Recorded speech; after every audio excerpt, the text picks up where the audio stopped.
किसी दिए हुए बिंदु से जाने वाले एक दी हुई रेखा की समांतर रेखा खींचना सीखेंगे। क्लियर हो गया क्या करना है?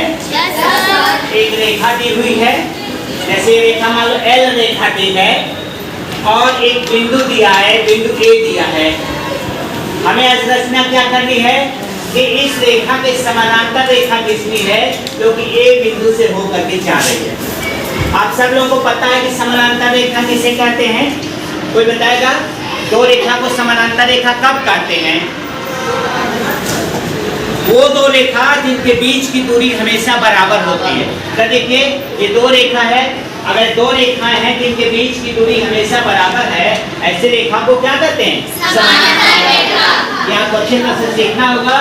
तो अब आपको करना क्या है कि ये रेखा दी हुई है, इस रेखा के समानांतर एक रेखा खींचनी है जो कि ए बिंदु से होकर के जा रही है।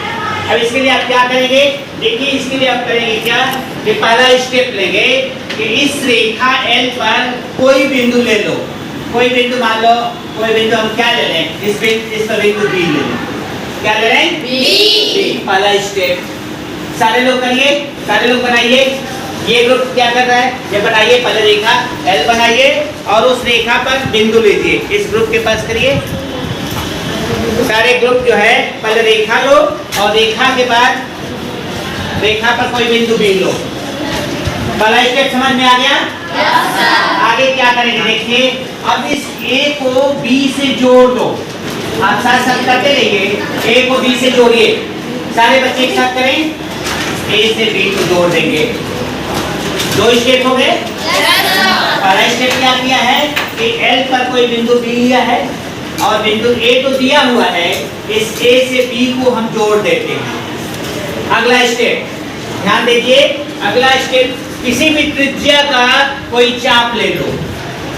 अपने कंपास में किसी भी त्रिज्या का चाप ले लो और उस त्रिज्या का चाप बी को केंद्र मान करके एक चाप लगाइए। देखिए बी को केंद्र मान करके एक चाप आप लगा दीजिए, ये चाप बन गया। बी को केंद्र हमने माना और बी को केंद्र मान करके त्रिज्या का चाप ऐसे हमने बना दिया, ये चाप बन गया। इसको और क्लियर कर लेते हैं, ये आप बनाएंगे बढ़िया से।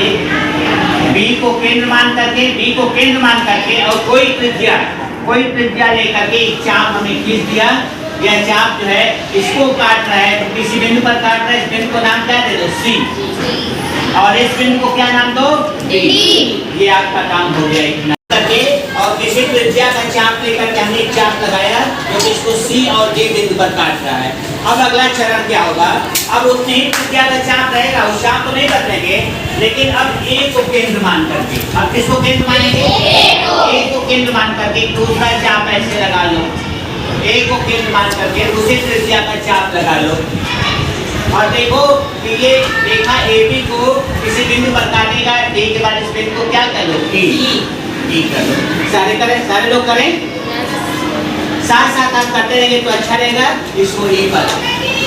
अब अगला चरण होगा, नेक्स्ट चरण आप लोग हमारे साथ साथ करते रहेंगे तो समझ में आएगा। अगले चरण में आप क्या करेंगे कि देखो उस त्रिज्या को बदल देंगे। अब पहले वाला त्रिज्या का काम खत्म हो गया और अब ये दूरी नापेंगे। देखिए CD, ये कौन सी दूरी नाप रहे हैं? CD दूरी नापेंगे।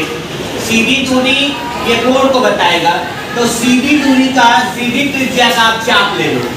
किस त्रिज्या का चाप लो? CD का। तो CD त्रिज्या का चाप लो और CD त्रिज्या का चाप ले करके और E को केंद्र मान करके एक दूसरा यहाँ पे एक दूसरा चाप खींचिए। कितने का त्रिज्या लिए है? CD त्रिज्या का चाप लेकर के और E को केंद्र मान करके एक दूसरा आर्क खींचिए जो कि इसको किसी बिंदु पर काटेगा। किसी बिंदु पर काटेगा क्या?